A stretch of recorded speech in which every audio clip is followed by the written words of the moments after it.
Michael Superbacker. Happy to have you in the stock desk here this morning. How are you doing? It's Tuesday, January 24th, 2022. How are you doing here today? Super stoked to have you folks in the house for another edition of Morning Magic Stocks and a little bit of Magic Talks. Ready to... That's right. It's Brody. It's you for sharing life with me. It's Tuesday. That means I got the dual brain shirt on here this morning. I got my new coffee cup at hand, courtesy of Murray Cooper. Thanks a bunch, Murray. I really appreciate it. It's looking pretty handsome. Got the custom Brody cowboy hat with all 5 colors of magic. We got the stock desk ready to go. Michael Superbacker in the house. Brody's here. We got a few things to warm up with here this morning. We're checking out some AI generated magic cards. That's always fun to get us started. We'll see who joins us here this morning. Safe adventures. It's my favorite part of the day. Thank goodness it is also my favorite part of the day. Michael Superbacker, I'm telling you, this is for surezies. This is the best the day is gonna be. I'll tell you right now, guaranteed. Brody's been working hard to bring you folks a little bit of morning magic stocks. I can't wait to take a look at some more of these magic cards. We've got some AI generated magic cards, but before we do,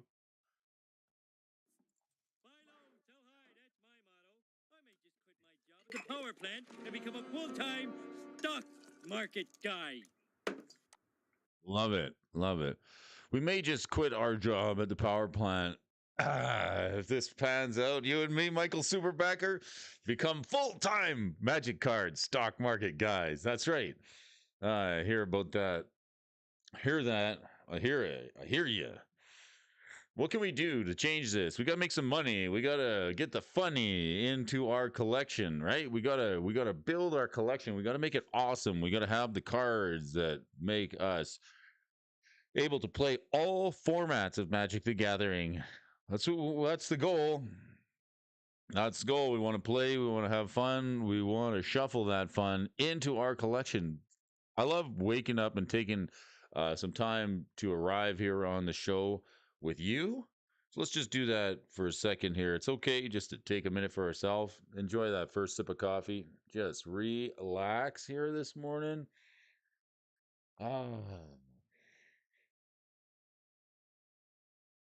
Thanks for taking me with you. Okay, what do we got here first? Let's have a sip of coffee.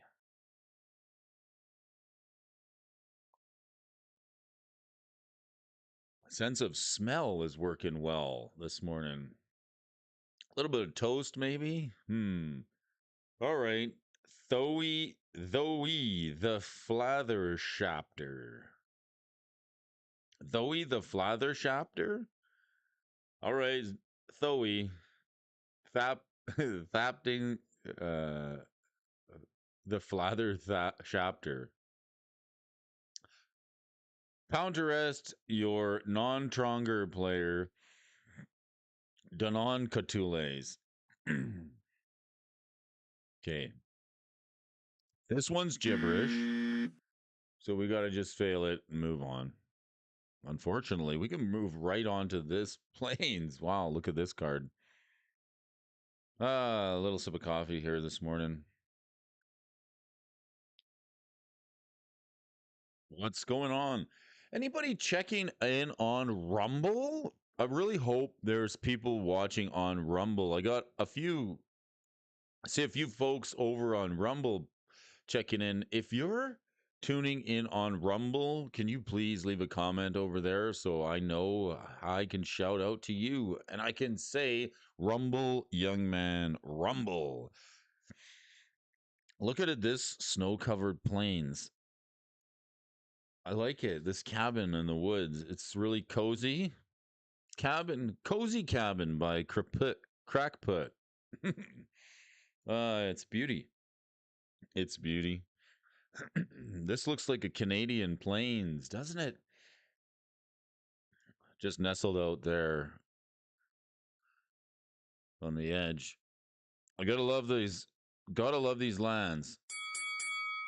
I can handle it. I can handle these lands all day. What's this? What do we got here? Six Sniler. A green and one for Six Sniler.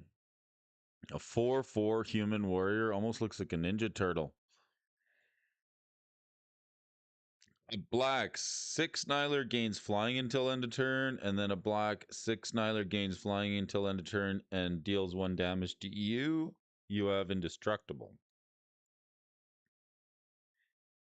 Oh goodness. Oh goodness. How it's a human warrior? Like it was good up until that last part. You have indestructible. How can a player get indestructible? I don't think we can pass this card. Unfortunately, you gonna did it to yourself, you Six Niler. Jeez. All right, well, let's get some goodies. Come on now. How about this one? Cobra Dragon. Cobra Dragon costs 2 green and 3. Creature elemental indestructible. When an opponent controls a creature with that many blocking, return a creature card at random from your graveyard to the battlefield. When an opponent controls a creature with that many blocking, return a creature at random from your graveyard to the battlefield. Well, man, the gibberish makes it really hard. Cobra Dragon, can we pass this? Doesn't seem good. No, unfortunately, the gibberish has got me. What do you say, Michael?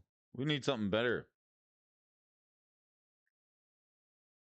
Try harder. This AI bots, hey? It doesn't bother me none. I'll fail these suckers all. I could do this all. Brody could do this all day long.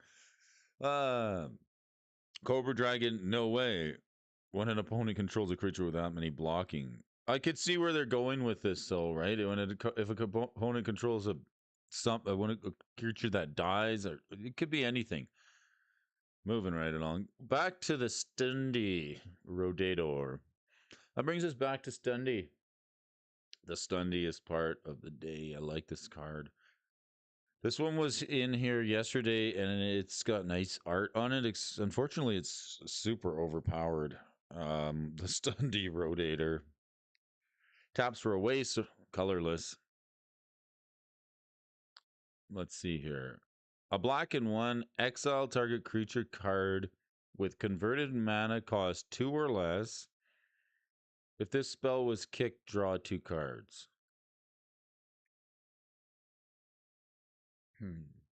How do you kick it?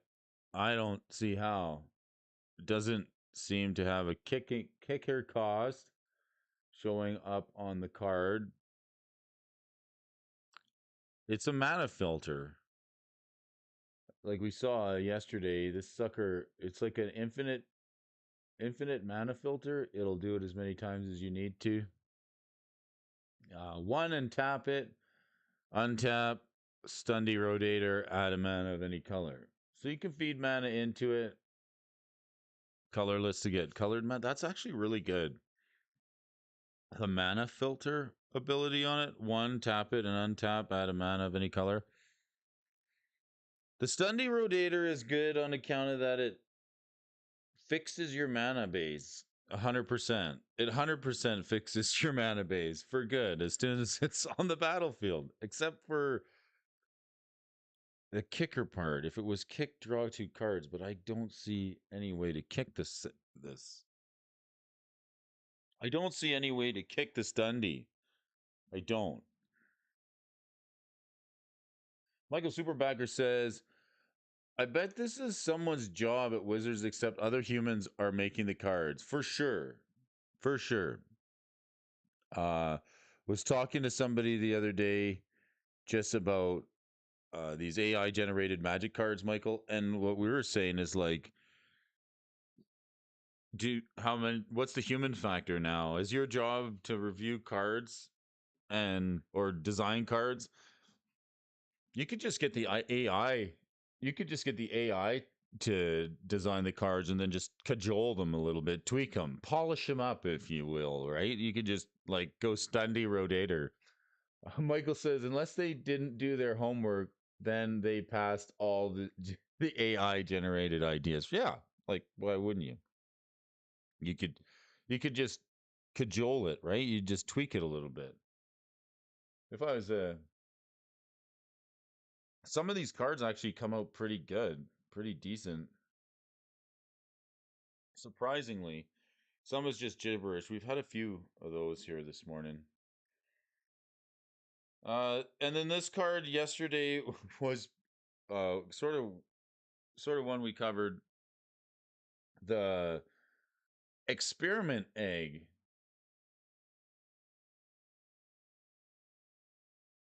1/1 menace. This guy. Creature kitchen soldier. Experiment egg. When the egg enters the battlefield, you become the monarch. Pretty cool to have that on just a 1/1 with menace. 2 mana, I think it's fine.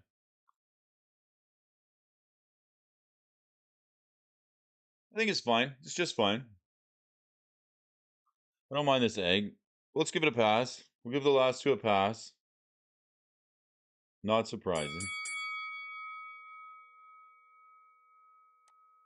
Yeah, like, could you imagine if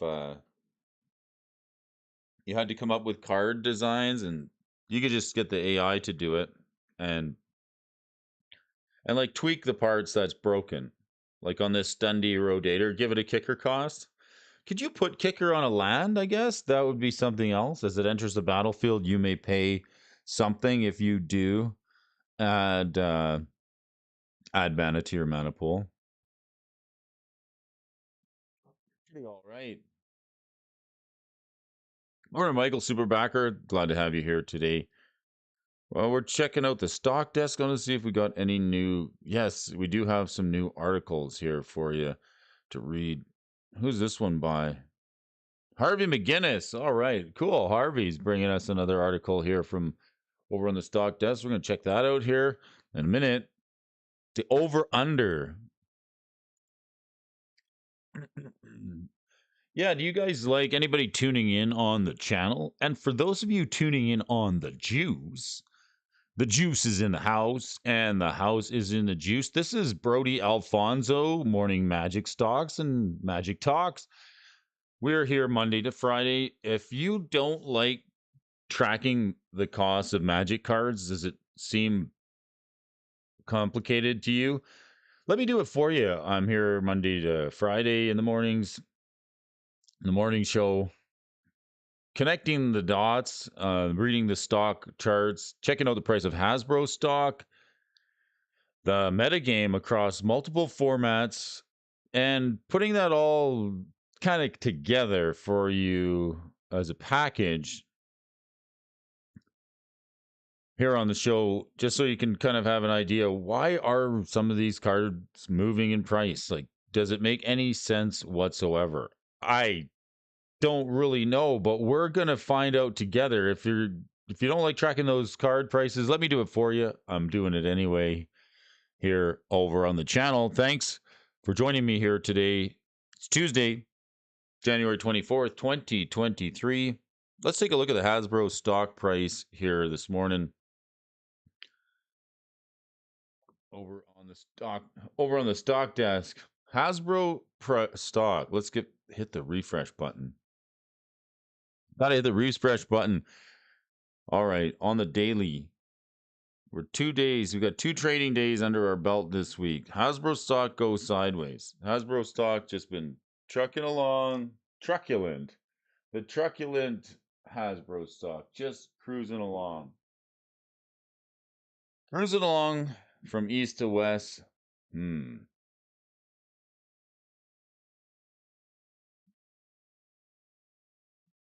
Trying to hit the button.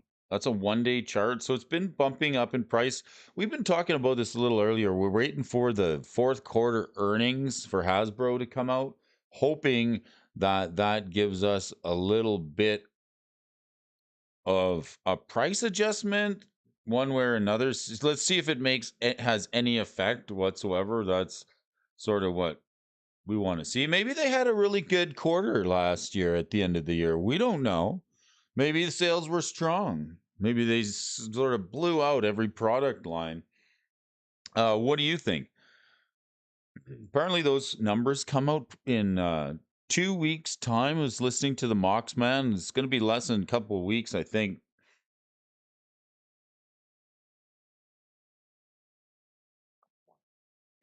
Everybody, let's take a look on the month. $65.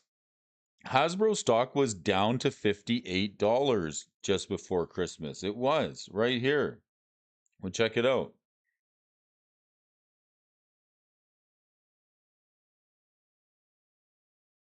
Hasbro stock was $55 just before. Let's put it on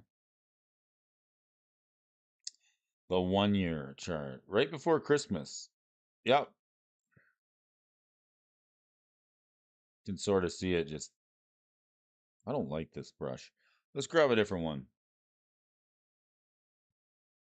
Right here before Christmas, we touched down on I think $58, is it?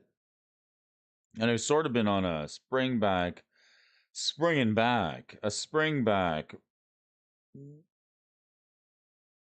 over the last little bit. Let's see here. I mean, this is Christmas time at a toy company, folks. Haven't this is Christmas time at a toy company. One of the major ones. Now, the part that kind of interests me is what happens from here on. Like, are we going to end up, sort of trucking along in an upward form, or are we going to head straight down into Brody's coffee cup? Here, I'll drink to that. Tom Mitchell's here. Good morning, Tom. Thanks for joining, having me with you here today on the channel. We're talking the stock desk, looking at the price of Hasbro stock, wondering where it's going to go from here. Then we got some damage to the feelings of all the Dungeons and Dragons players. So that might end up, happening somewhere around here. We could end up going as far down to see if we retest this resistance level over here of a whopping $46. So right here is 46. So we could see, would be interesting to see if we're going to see a retest of this entire $46 belt here, this strength line, this resistance line on the Hasbro stock price coming into the tail end of January, early February, like something like this, maybe. Should be interesting to see.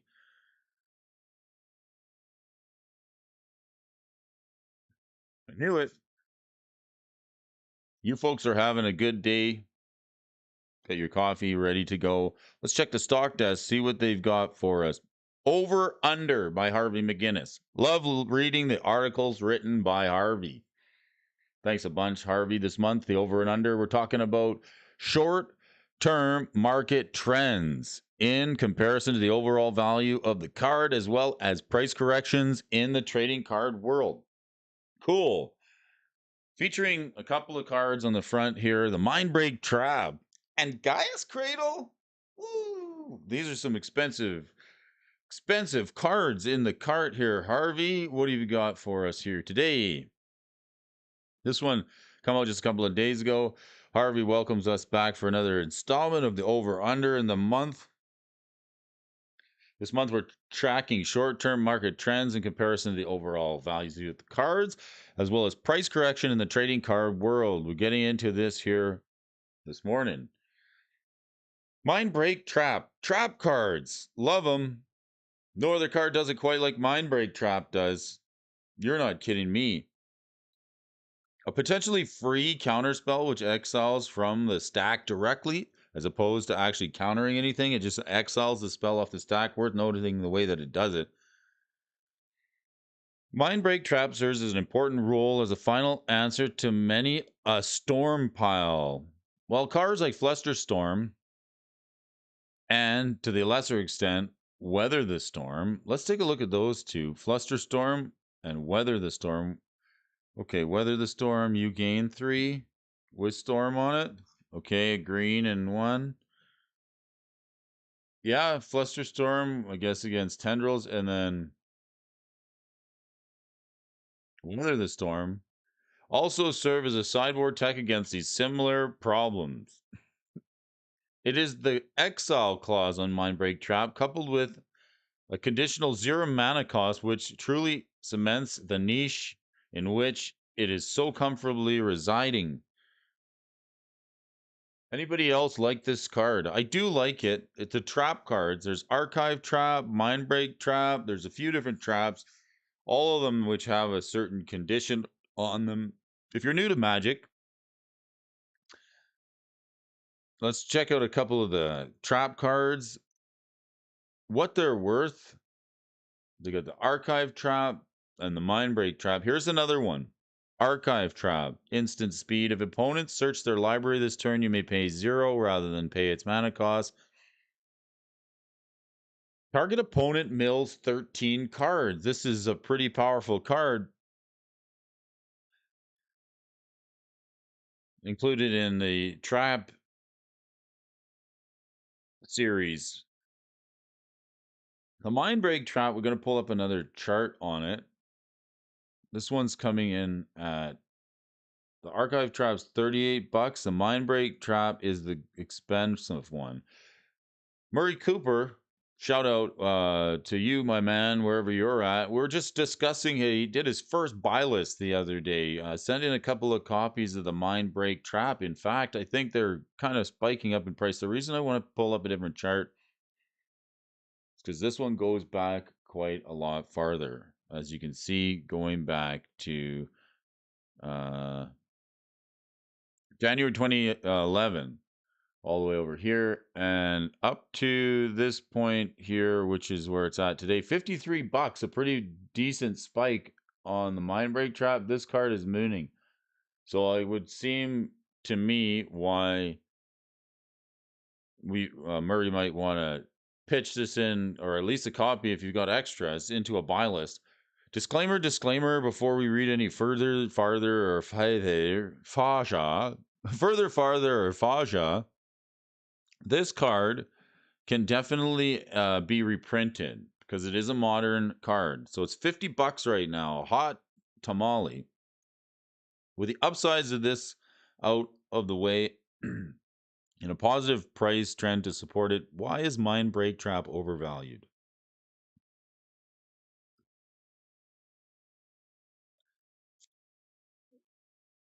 Let's see what Harvey has to say. The problem with this card is that the price is currently being buoyed very heavily by a lack of supply, not an explosion in demand.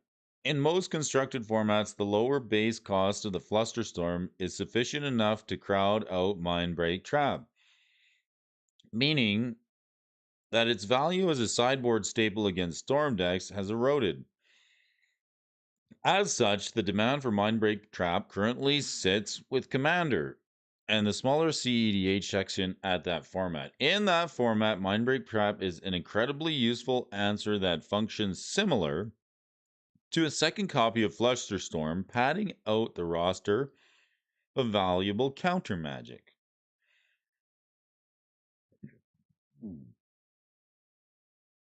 This paints a bit of a dark picture for Mindbreak Trap. The card is fantastic, but the demand is low, and the price support rests primarily with the fact the card was initially printed over a decade ago at the Mythic Rare and hasn't ever been reprinted since.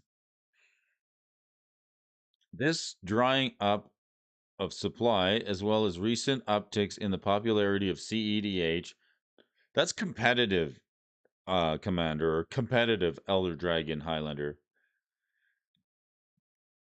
The drying up of supply has caused the Quite the short-term price uptick for Mindbreak Trap, but such a trend is not sustainable. It's unsustainable? Well, why? Why is it unsustainable, Harvey? Please tell us. Harvey, we need to hear a little bit more about Mindbreak Trap. This card is good. And you can see why people are playing it not only in modern, but it's also good in Commander, competitive Commander. Mindbreak Trap is awesome. But like I said earlier, it hasn't seen a reprint since it was printed, and it was printed at Mythic Rarity. So Murray, if you're pitching copies of this to the buy, this is a perfect candidate. I mean, watch out! Somebody's going to get smacked with this one. I'm telling you. It's up to $50 if you're holding on to hot copies of your archive trap in your hand. Give it at least another couple of period of time, and Wizards is for sure going to reprint this card. But in the meantime, if you've got it, enjoy playing with it. It's a card worth keeping a hold of if you've only got one, and if you got extra cards, you can sure trade it in on a buy list somewhere. This will likely have a similar impact on the overall price trajectory of the card as of the reserve list buyouts. Short-lived dramatic uptick followed by a price correction to a pre-spike high, but nonetheless a significant percentage decrease. So if you aren't playing your Mindbreak Traps now, I'd certainly consider parting ways with them soon. As Harvey McGinnis agrees with me. Of course, of course. I have not read this article. I really haven't. This is my first time reading it here for you folks. Tuning in on the channel. We love Mindbreak Trap. A great card. I think I'm going to go fishing through. Brody's going to go fishing through his collection to see if I got any spare copies. I do have to do a buy list. People who haven't I'm gonna have to do a buy listing with Brody. I might catch me on the live stream one of these days. Good old Dual Brains in the house, of course. It's Tuesday. Hanging out front and center with my friend Ed, Dual Brain, from Dual Brain MTG, the thinkingest man in the game of Magic the Gathering. How are you? It's great to have you here, Ed. Thanks for dragging me along, whatever it is you're doing this morning on Tuesday. January 24th, 2023. We're talking about Gaia's Cradle here this morning at the stock desk. We've got a copy of it here, an interesting article given to us by Harvey McGinnis. I'd love to read it for you. And as opposed to Mindbreak Trap, plenty of cards printed since Gaia's Cradle have tried to do what Gaia's Cradle can, and none of those have even come close. The mana acceleration on this card is absurd and has inspired creature decent dependent ramp pieces ever since the card's initial release. Oh, I gotta have a sip of coffee and we're gonna check out this Gaia's Cradle. And what sets it apart and beyond the rest of any card in its card type. While it may not be fetchable, being a land that makes it nearly impossible to remove, activate the turn it enters, and easily tutorable by the majority of green search effects, simply put, the card is bonkers. Bonkers, I tell you. I need to bring up another chart for you folks, because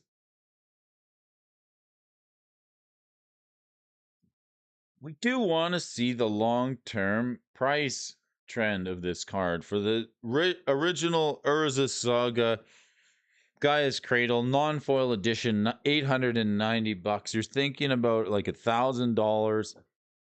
There are other versions of it which include the Judge promo in foil for all you folks with exquisite taste out there. You can get one for $3,074, don't worry. But that's the only one that happens to be in foil, because this wasn't printed in foil any other way other than there was a Saga. $897 for the cardboard version of it. Let's drag it all the way back. See, another card has been printed over a decade ago. This card going back to January 2011 here. Quite a ways back, in fact. Let's see. All the way back here. What did we cost? On release day, this was a $35 card, Gaia's Cradle. Believe it or not, 35 bucks is what would cost you to get one of these. Okay, so where are we now? Let's take a look. 35 up to 50, 50 to 75, 100, and then 100 to 500, doubling up to 1,000, and now it's coming back down just sort of gracefully, gently, cushionily flowing and drifting like a glider, oh so smoothly into Brody's Cup here in 2023. I'd love to get myself a copy of it. We'll see if we can maybe later on this year. But let's go on. And let's go on about this bonkers card, Gaia's Cradle, sitting at $1,000.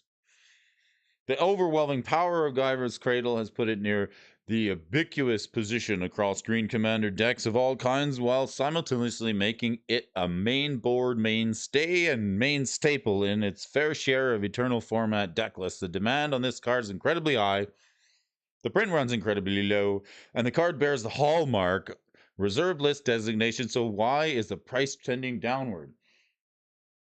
MTG Gaming Bob, pure MTG, says good morning. Where does the Michael Superbacker asking, where does one originally get a promo card? Good question. This promo card is would, let's say, in a Guy's Cradle, this would be a judge promo. So originally, I think the judge promos, if you look here and it says promo judge, if it's a judge promo, and there's been a couple of them, for those of you new to Magic or new to promos, and there's going to be a number of reasons why, but the judge promo would be given out to the judges at an event from Wizards themselves. So these would have been handed out to the judges at events. It could be for several reasons. It could be to give out, or it could be as a thank you for hosting or participating in the Magic event. Pretty interesting question. Great question. I love that question. That's an excellent question, Michael Superbacker. Thank you so much for the comment, because I often ask myself, where do these things come from? Like when you look at this Wheel of Fortune, and I know I'm getting a little off topic, but it's okay. The producers of this show won't mind. Huh?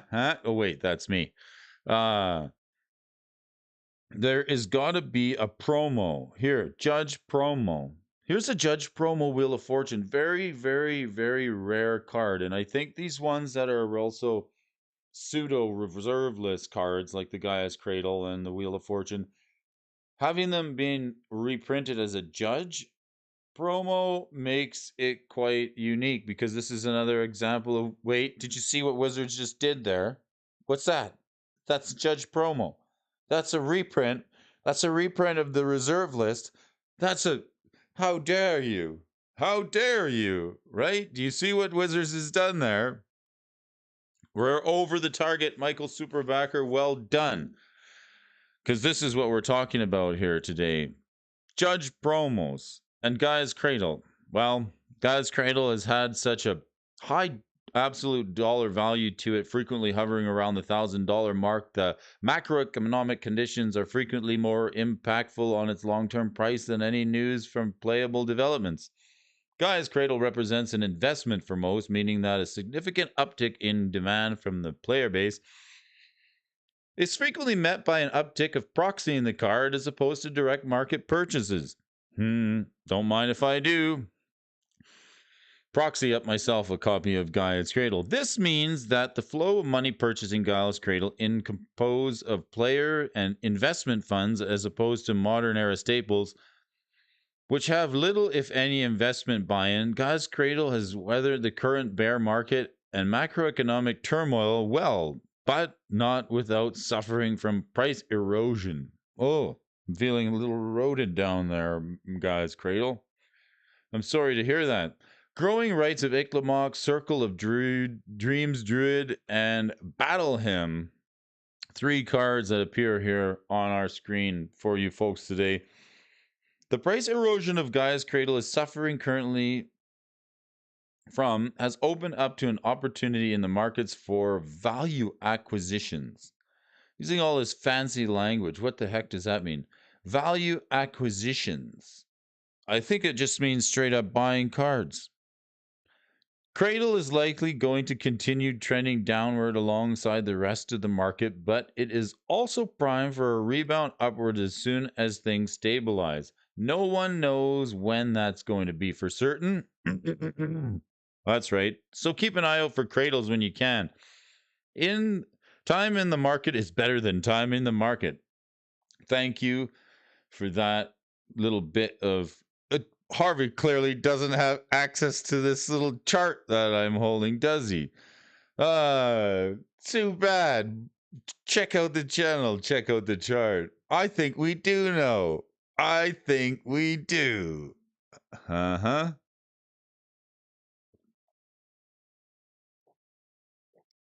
We've been going over this chart for the last couple of weeks. Yes, we have periods when to make money.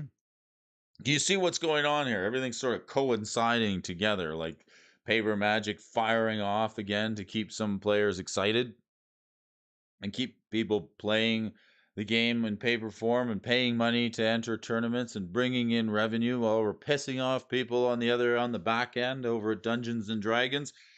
Trying to figure out what we're going to do here. It's January. We've already got a committed print run, but we're sitting back on the sidelines watching here this period of hard times, getting ready to pick up some of these staples. Maybe the Guy's Cradle's on your list. Let's put a target on it and check to see. In conclusion, what's Harvey got to say in conclusion of the Guy's Cradle? Both the Cradle and the Mind Break Trap are excellent examples of how the current price trend of a card can be a more accurate long run value. Whether it's macroeconomic pressures holding down investments or sudden demand crashing into a limited supply, prices can turn on an instant. To stay tuned for next month, checking out the market again to ask what's over and under. Click here if you'd like to see last month's edition. Thank you once again, Harvey McGinnis over at Johns Hopkins University, Magic player since the return of Ravnica. Appreciate. I'm gonna go leave a link. Harvey's got the Twitter bird up, so we're gonna leave a tweet out to Harvey this morning at the end of the show. Thank you very much for this amazing article on the Gaia's Cradle. I do have that on the list. Mindbreak Trap, I'd say right now, here's if I was holding on to copies of the Mindbreak Trap, I'd be turning them in to a buy list while this card is up, and then definitely watching to see how low this Gaia's Cradle is going to go, and if it goes far enough, maybe use some of that store credit to pick one up later in the year, maybe 6 months from now. Michael Superbacker. I like cool names of cards like Return to Dust. It's a picture of a sword eroding away. Card art is definitely epic. Let's bring that up.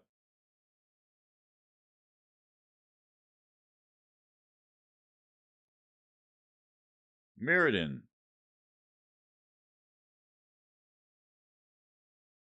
Return to Dust. So there's a turn to dust and a return to dust. I like the green one and the white one. This one's got some really like some fragmented type of art to it with the swirling and the mixing and the shattering and the mixing of the fragments just in the wind as it's blowing away. Some timelines forever fray, branch, and intermingle. Others end abruptly. Return to dust. I like this card too. Very nice art. That's a favorite right there. That's a favorite.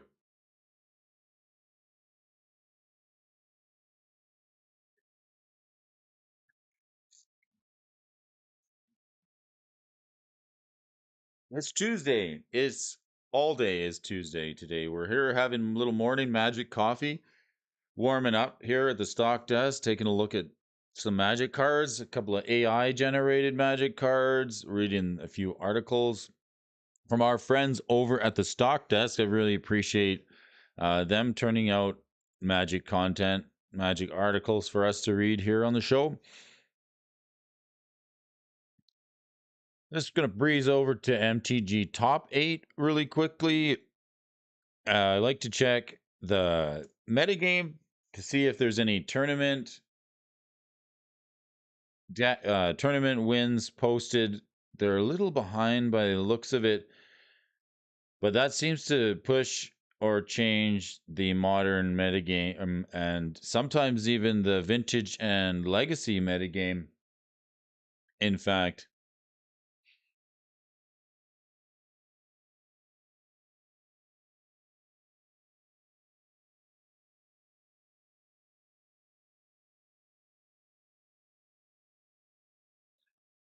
folks, the fans of Magic the Gathering who love the game as much as we do, thanks for joining us here this morning. We got to do the movers and the shakers list here for you folks. But before we do, I'd like to remind you the juice is in the house, and the house is in the juice.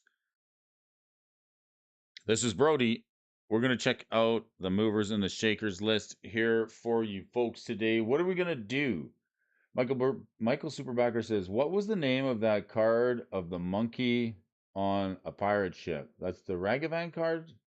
I've been trying to find it or the name, but I forget what set is it. I think it's Ragavan.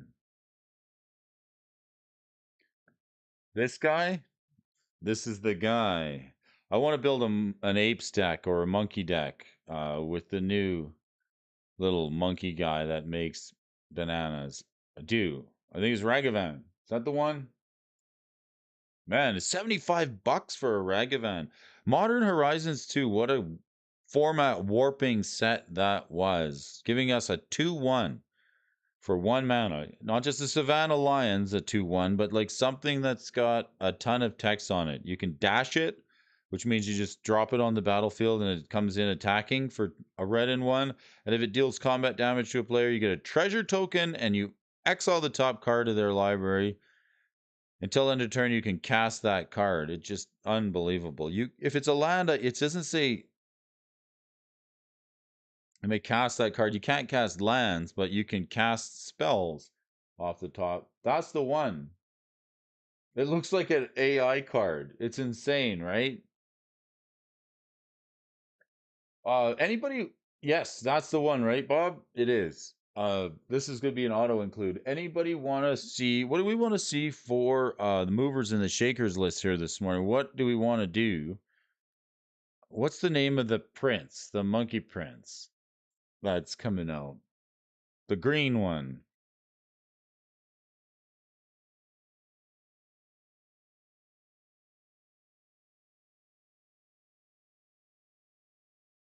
Can't remember the name of that guy this morning. Maybe Bob can help us out. Where do we want to go here this morning? On standard? We're on standard, on modern, on pioneer, on pauper, on legacy, on vintage, on spoilers, on all list. What do we want to do? Jumpstart 2022. Yeah, I think that's the one. That's the one. What's that new guy? The new guy. That's gonna push up the price of even Ragavan even farther till he sees it. Kibo. That's the guy. This guy. Yes, I like Kibo. Octavi Prince. Kibo.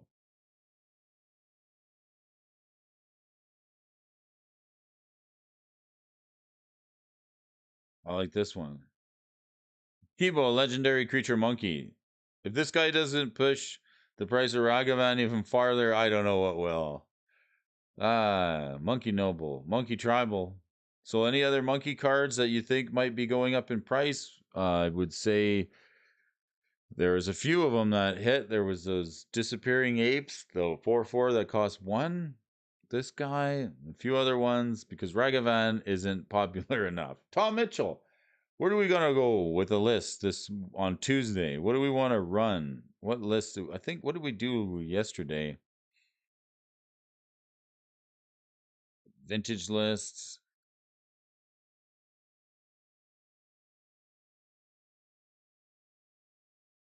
Popper list. What did we do? Let's see. We got a few different choices here. Oh, that's not okay there, Bob. That's not okay, pure MTG. If you're in the office, we want to say hello to everybody. Productivity is up in our department. We have a lot of work on our plate, and we would like you to thank you for tuning in. Lord Ape, Silverback Ancient, Modern, yes, let's do the modern list. Tom Mitchell, thanks for tuning in. Appreciate everybody who's tuning in on the channel. We're going to do the movers and the shakers modern list today, January 24th, 2022, 2023. Holy smokes, I haven't written it once. You ever do that when you're writing the date on stuff and, it's of January of the new year and you like write down last year's date? You can tell it's like a year you're just glad to be through when you want to just write the new year down each and every time. January 24th, 2024, 2023, 2022. Okay, January 24th, let's do it. Doubling season on the top of the list. Brody, you better have a sip of coffee here.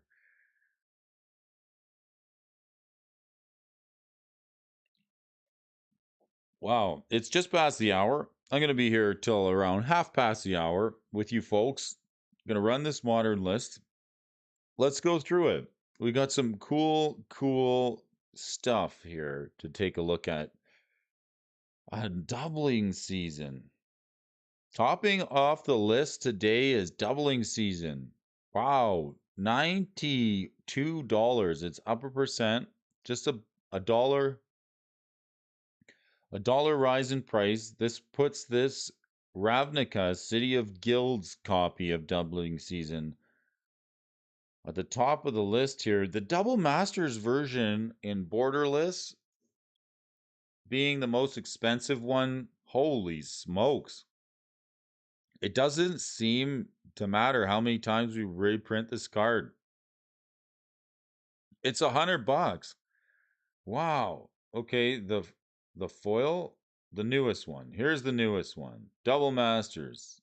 Just a straight up doubling season. $90. Wow, $100 card. You can grab it out of Double Masters. Ooh, all right.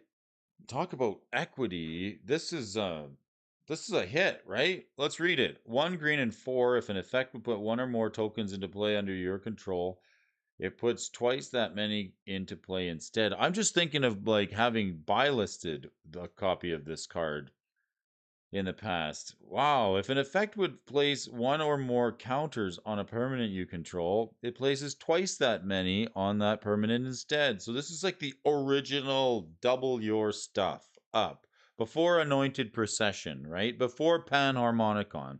Before there was anything else, there was doubling season, right?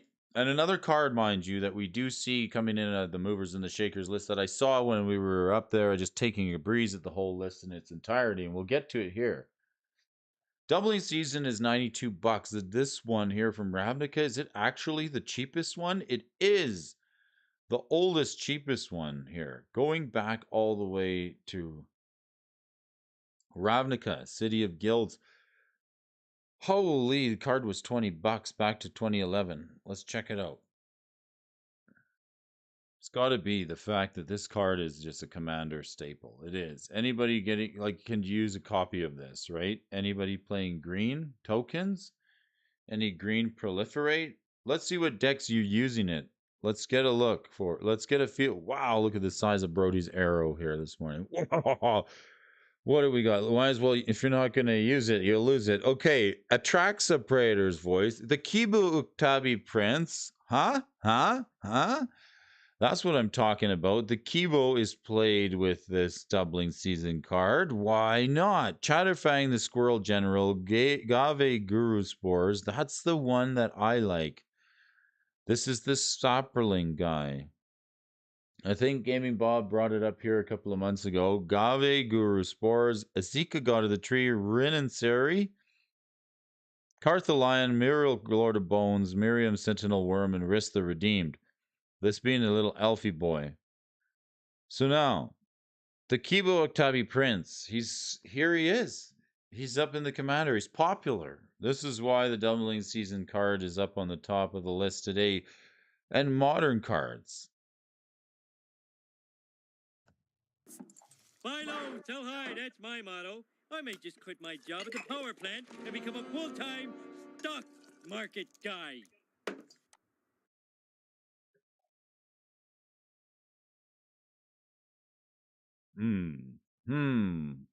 Doubling season. I just can't help but think about having buy listed a copy of this for about $30 to $40. Maybe it's impossible. Yeah, no, it's likely. Uh, Here's an example of a card that you just, couldn't get enough money. The price just can't be high enough, and they can't reprint it enough times for the amount of interest in this card. So much player demand. But shh, don't tell Wizards of the Coast. People like this card. Holy smoly, I think they already know. Endurance coming up in the top. See the other card, and I don't want to just kind of maybe I'll save it till the end. Spoiler alert. Endurance, this card, 3% uptick. This card, another Modern Horizons 2. Flashy card. Very flashy and dashy. This one's $38. Man, you're just sitting on dough bag if you've got packs of that Modern Horizons 2 kicking around. MTG Gaming Bob says he believes that the doubling season is going to see a reprint soon. I couldn't agree more with you, Bob. I really do. So I mean, if you're getting $100 or even close to that in trade value or store credit, something like that, it's probably not a bad idea. I'm going to be going through my collection looking for Mindbreak traps and doubling season to try and get myself a Gaia's Cradle. How about that? Give me a shout in the comment section below. Quantity over quality, according to YouTube, which makes absolutely no sense because I'll explain it to you what I'm talking about. YouTube likes comments. The more comments you get, the better. In fact, like some of my live streams get about 70, 80 comments. They just they prioritize quantity over quality. So we've got the highest quality viewers in all of the viewing history of YouTube tuning in here. That's you folks, the fans of Magic the Gathering, the Patreons and the Patreons and the viewers over at AlphonsoInvestments. You folks for tuning in. You're the best viewers ever. So appreciate your comments, all of them, each and every one. Smash that brotification bell. Do it. It helps the channel grow and it lets YouTube know that you folks aren't settling for quantity over quality. So hit me up with a chat, each and every one. I really appreciate it. It's great to know you guys are watching, tuning in on the Mondays through Friday, letting me track these Magic the Gathering prices for you because you don't want to do it because it's a pain and it's no fun to do on your own. And if you guys show up here, I'll do it for you and we'll have a whole hell of a lot of fun. It'll be a good time. Right now, we've got Tom Mitchell hanging out with us today, Michael Superbacker, and all the friends.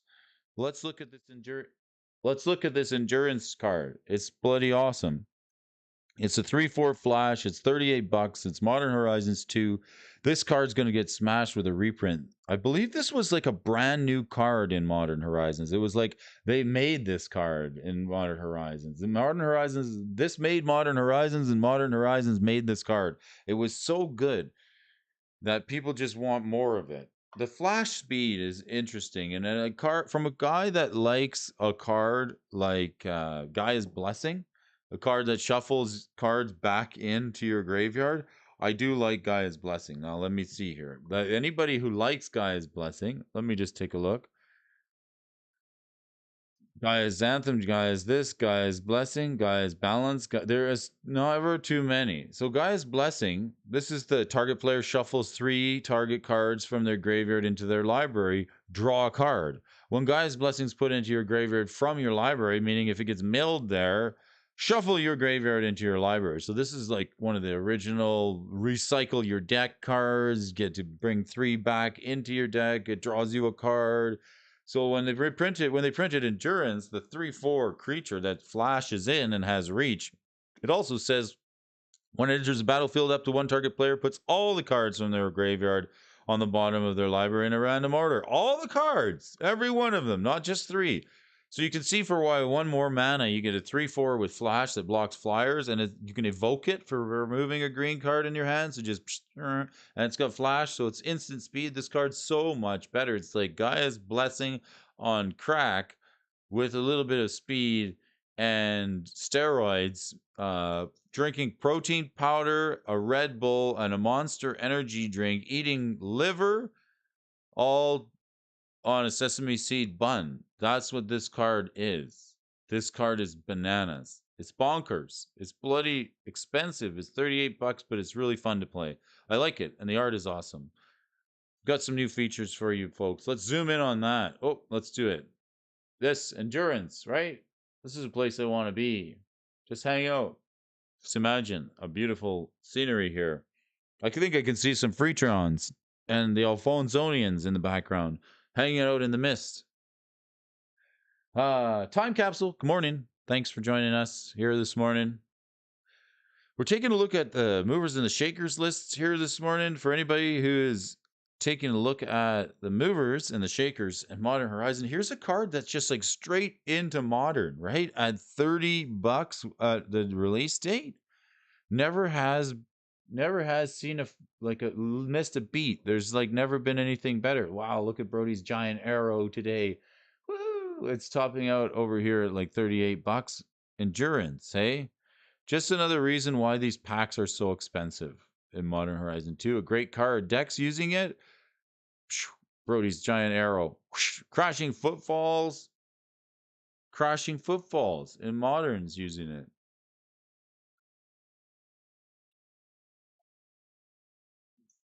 Yawgmoth in Modern. Amulet Titan, 4-color Omnath, Living End. Elves and Elementals. Elves in Legacy, though. Legacy Elves is playing it. Where? We want to see. Legacy Elves. Where? Sideboard? Sideboard, maybe. Yes, 3 Endurance in the side in Legacy Elves. So it gets some love in Legacy. That's also another good reason to play it, along with Gaia's Blessing. I like this art of the Gaia's Blessing. FYI, disclaimer. I know we talked about Gaia's Blessing just a minute ago, but I have to admit this is the ultimate art. So to fight against Mill and to tech your deck, protect and to serve against Mill is the Endurance card coming out of the number 2 slot today. And the next card here, Sword of Truth and Justice. The Ministry of Truth and Justice coming up top of the 3. Another Modern Horizons 2 card. This is Modern Horizons. Shoot, they did that fast. Hey, you see what they did there? Modern Horizons. Modern Horizons 2. Modern Horizons 3 coming to a store near you. No, probably an online brokerage near you. This card's $22. Cost you 3 colorless mana. Morning time capsule. Coach wants a little extra salt in his endurance burger here this morning.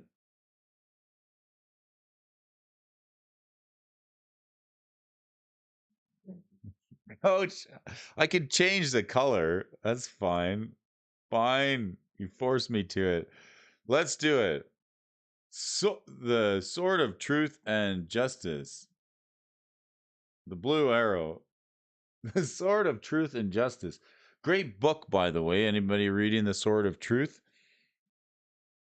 Here it is. This is the Sword of Truth and Justice, because we didn't know that the two came together, melded into one. They don't cover that. Equipped creature gets 2/2 and has protection from white and from blue. Whenever equipped creature deals combat damage to a player, put a 1/1 counter on a creature you control, then proliferate. Ooh. Choose any number of permanents and players and give each another counter of another kind already there. The proliferate mechanic. I like it. This is the one. Justice for all and more counters for everybody else. Hey? Hey, what do you think? I like it. See this card since the printing of it, just more swords, right? Wizards can always just give us more swords. If you run out of ideas, just make another sword. Sword of this and that, and sword of soup and grilled cheese, sword of mac and cheese. Yes, we'll take it. Can't have enough swords. I can't wait to have Modern Horizons 3 so we can have the sword of pizza and nachos. And the next sword that Wizard's going to give us. Just take two colors, jam them together, give it +2/+2 and some mechanic. Only way we can really make swords all that better is just like to lower the equip cost. I'm getting tired of swords. Eldrazi Conscription? Upcoming Lord of the Rings will be the Modern Horizons 3. Right? What's the next sword we're gonna see? Eldrazi Conscription, fourth off the top. Holy moly! Let's check this card out. I didn't miss this one. I did. I missed it. Missed it. Hope you kissed it. This is from Rise of the Eldrazi. $17. This Eldrazi Conscription. I'm not even sure what this card is. Because I didn't play this set. Eldrazi Conscription costs 8 for this tribal enchantment. Eldrazi Aura. Enchanted creature gets +10/+10, has trample and Annihilator 2. Holy, whenever that player attacks, that defending player sacrifices 2 permanents. Wow. Okay, this actually turns something into an Eldrazi. It's insane. If you're playing auras, why wouldn't you want to put this onto the battlefield some way, somehow? Are we playing it? Deck's playing it. Kozlik, the Gray's Distortion Commander. Yeah, it seems like a decent commander card, right? Seems like something you would want to play. It's colorless. It fits in any deck. You might be able to cast it at instant speed or something, give somebody some tentacles. I don't know. It's an interesting card, and it's something that I never considered. Coach says, my giant pink. Hello, I'll have a giant pink arrow. I have a blue one now. Uh, Coach says, we agreeing with Bob on this one. I'm totally giving Bob. Bob's on point this morning. Bringing us to number 5, halfway down the list. Urborg, seeing this from Planar Chaos, hit the list. This is good. It's good. It's a legendary land. Each land is a swamp in addition to its other land types, so you can use this in Commander. Very popular, except it doesn't beat out Blood Moon. Blood Moon just makes this a mountain. So just FYI, you've got Urborg, the Tomb of Yawgmoth. It says each land is a swamp in addition to its other types, so you can fix your mana, make everything tap for black, including your non-basics. It does do that, but unfortunately, if you ever run up against a blood moon, this is going to be turned off and just become a basic mountain. So it's good, but it's not that good. It's good until it's not good, until somebody plays a bloody blood moon. Rakdos mid range is playing it in Pioneer. Yawgmoth in Modern, Edgar Markov in Commander, and Rakdos Sacrifice. Here's some decks playing it. Like to see this. We got Edgar.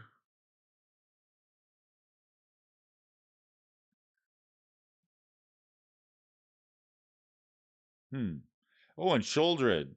Sholdred the Apocalypse. Sholdred's playing it in mono black. Chatterfang, the Squirrel General. And Atraxa Praetor's voice. Karik, son of Yawgmoth, and many others.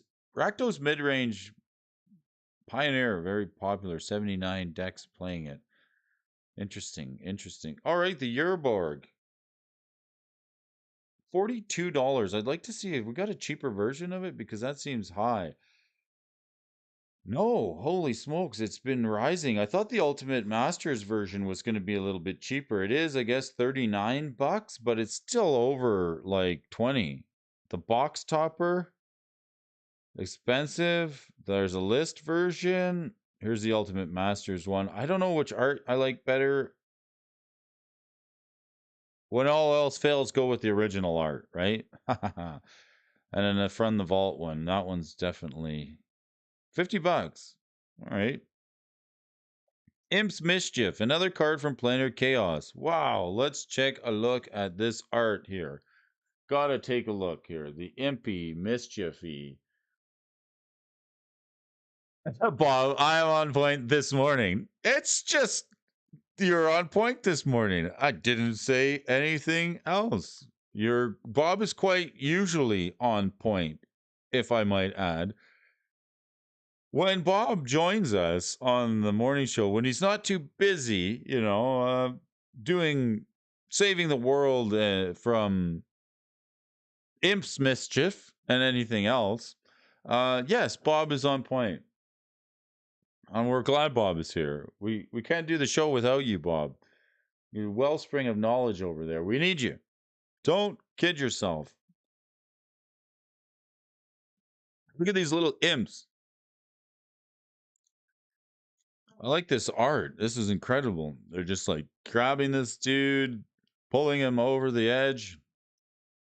This is why we need MTG Gaming Bob, for sure. Signed in as pure MTG here this morning. I'm glad you're here. Take a look at this card, Planar Chaos. Another set that I never played Planar Chaos, but I do enjoy some cards from it, such as the Simian Spirit Guide, which I played for a number of years before I got banned. But let's look at this Imp's Mischief here. Check it out. Change the target of target spell with a single target. You lose life equal to that spell's converted mana cost. You can just change the target of any spell with a single target? Do the innocent pay for the crimes of the guilty? Of course they do. That's the fate of the weak, Nicol Bolas. Holy smokes, there's a card I never knew even existed. It's almost like what was that card from Ice Age? Deflection? Deflection? Or Narset's Reversal or something like that, but in black. Can you believe it? Here's a mechanic that is quite interesting. Going back, it's seen a bump up in price around the Strixhaven block. Let's check it out. Deck's using it. Crix on a Yawgmoth. Sholdred. Brazier is a nightmare. Anye. Falconwrath. Tigrid. God of Fright. Mishra claimed by Gix. Toshiro. Mizawa. Tiny Bones. Let's take a look at the Tiny Bones. This is such a funny looking card. Look at it here. Tiny Bones, Trinket Thief. Look at the art on it. It's silly. This is your Tiny Bones. Tiny Dancer, dancing for Skeleton Rogue, Tiny Bones, Trinket Chief. Each opponent with no cards in hand loses 10 at the beginning of each end step. If an opponent discarded a card this turn, you draw a card and lose a life. I need to get this for Commander in my discard deck for sure. The Tiny Bones. Expensive. It was a lot more. I think it was a lot more. The Tiny Bones. Yeah, it came out speculating to be a $70-$80 card, and it's just headed downward since then. Crater Hoof Behemoth. We saw it on the list there earlier this week. We did. Bitter Blossom. Pretty good card. It's seen a number of reprints and tends to live around $25 to $50 mark. This card creates Rogue Fairies. 2 mana at the beginning of your upkeep, you lose a life and put a 1/1 Black Fairy Rogue creature token onto the battlefield with flying. Seeing its play in Legacy, the fairy token I might add to you. For those of you new to Magic or cracking packs, the fairy token, if you're cracking any of these newer sets that might have it, right? Like the Ultimate Masters version, any of the Double Masters that might have it. If you're cracking packs, keep an eye out for this Rogue Fairy token. It's kind of hard to get, and people who play the Bitter Blossom want it. Never forget about the tokens that go with the cards. that we're talking about here today. This card, yes, it's been hit with a number of reprints, and again, it's just sort of fallen out of favor. It's played in Commander. It's not in Legacy at the moment. It's not in Modern rotation anymore. It's kind of fallen out of favor. Morophon the Boundless. Morophon the Boundless. Richie Dubs. Richie Dubs is in the house. How you doing this morning, Richie? We're checking out the Modern list, the movers and the shakers. We got 2 more cards to go here this morning. It's Brody. Welcome, everybody, and thanks for joining us here. It's the 24th of January, 2023. We're checking out the movers and the shakers list. For those of you tuning in on the juice, thanks for watching. We're going to hit up a couple more cards. Richie Dubs, thank you for dragging us along with you here this morning. If you haven't yet, smash that brodification bell, hit the thumbs up, and shoot me a comment or a 12 in the comment section. It helps the channel grow, and it lets YouTube know that you folks are watching. It's time for the movers and the shakers list here this morning, which includes this guy, Morophon the Boundless.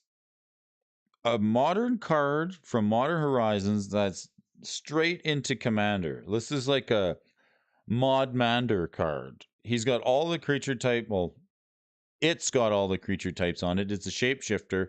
Shapeshifters are quite fun to play. I can attest to that. I did play against a shapeshifter deck over at Murray's place.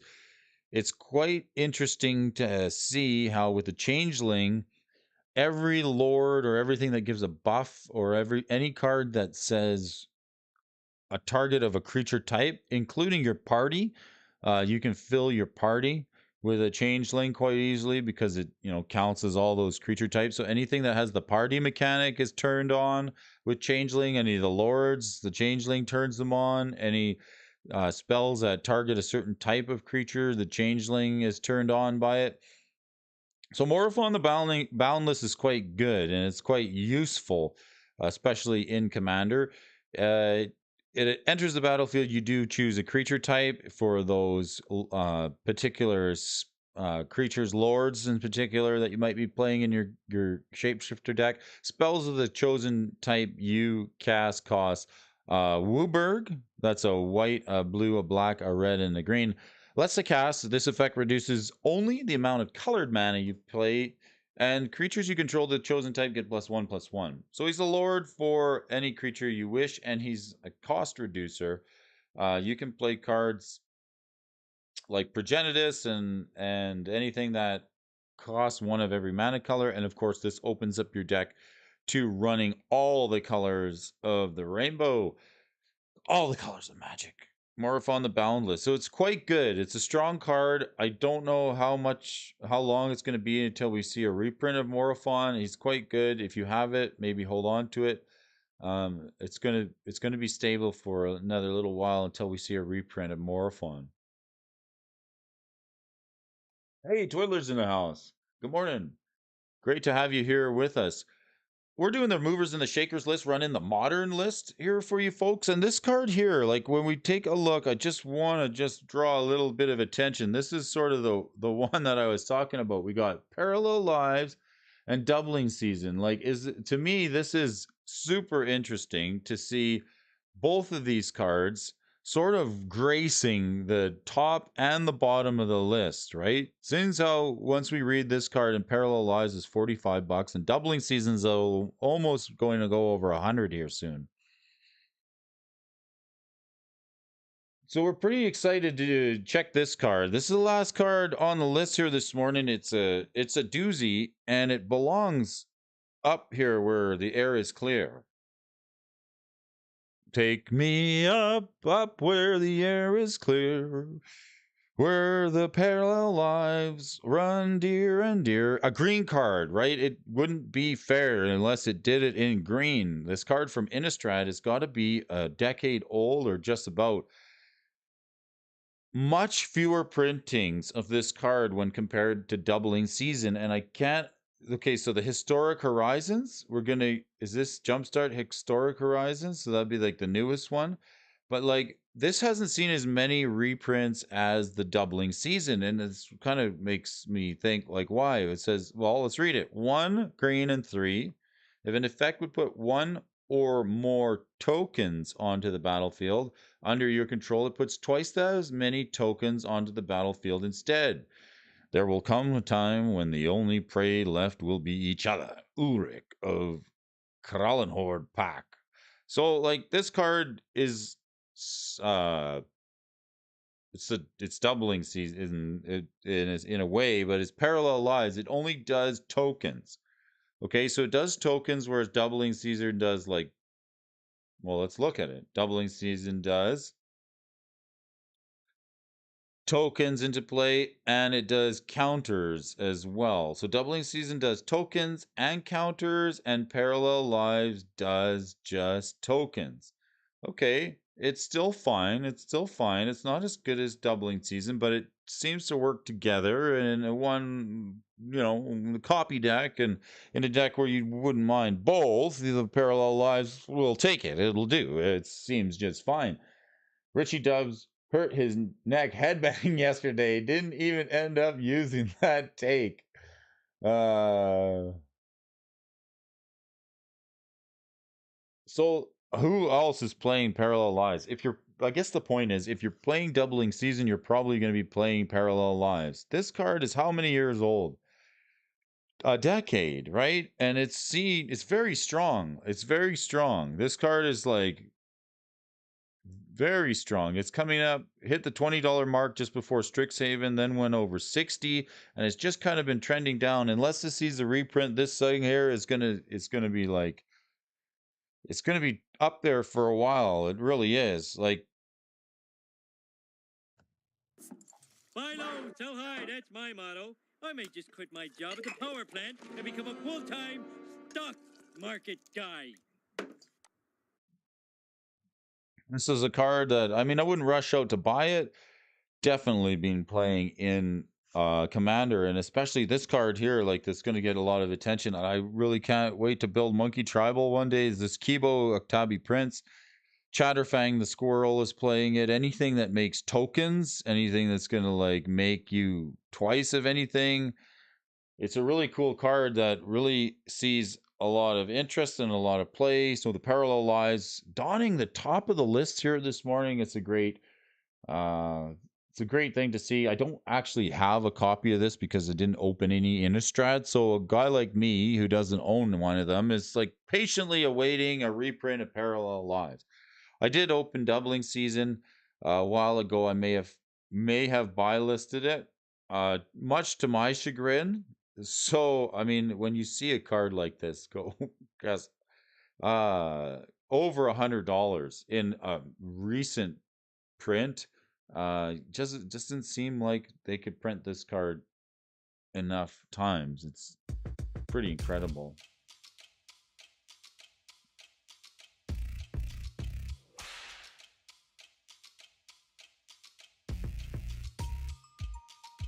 Is this a kid show asking for a friend? You bet it is. Big kids come to party.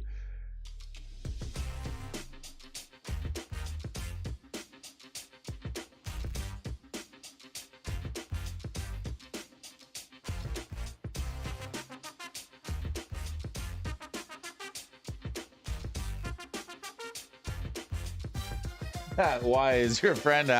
Is your friend? It depends. Is the friend prohibited from coming within 500 feet of any kids shows? All are welcome here. I'll say that.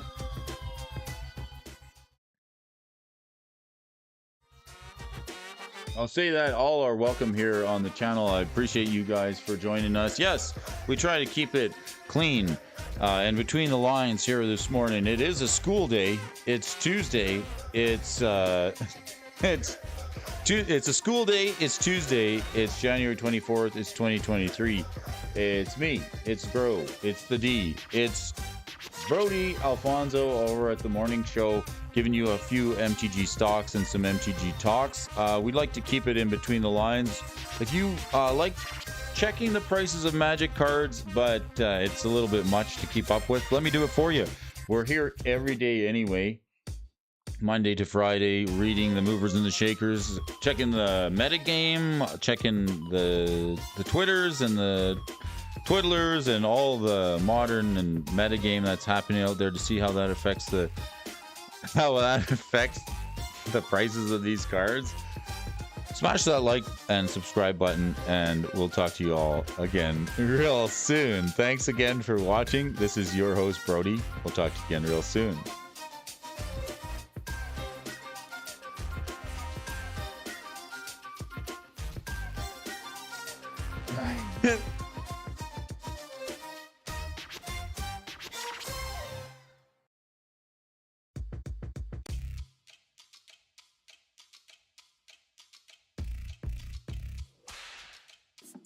Buy low, sell high, that's my motto. I may just quit my job at the power plant and become a full-time stock market guy.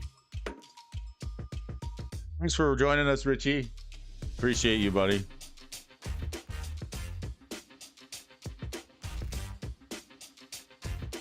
Let's read the chat here. Your ape travel needs Maskwood Nexus, says MTG Gaming Bob. I want to run Ape Tribal. Anybody else? We could check out this Maskwood Nexus. Richie Dubs says he hurt his neck head banging the other day, so take it easy this morning. You don't give yourself any whiplash.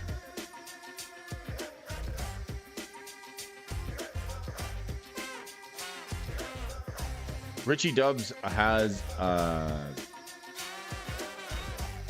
YouTube channel up, and let's check out, I think, the Twiddler's place maybe tonight. We might be heading over there, see what's going on. I believe it's Tuesdays and Thursdays, if I'm not mistaken. Make sure you throw a link in the chat section there for us, Twiddler, if you don't mind. I'd love to see you over there this evening.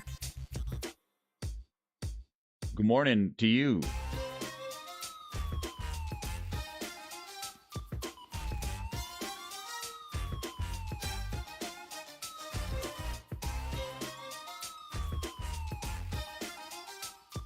MTG, pure MTG. I'm on point this morning and each and every morning. See, everybody, that sounds about right, Bob. I agree. Nod, nod. The upcoming Lord of the Rings set will be the Modern Horizons 3 set. Comment from Pure MTG.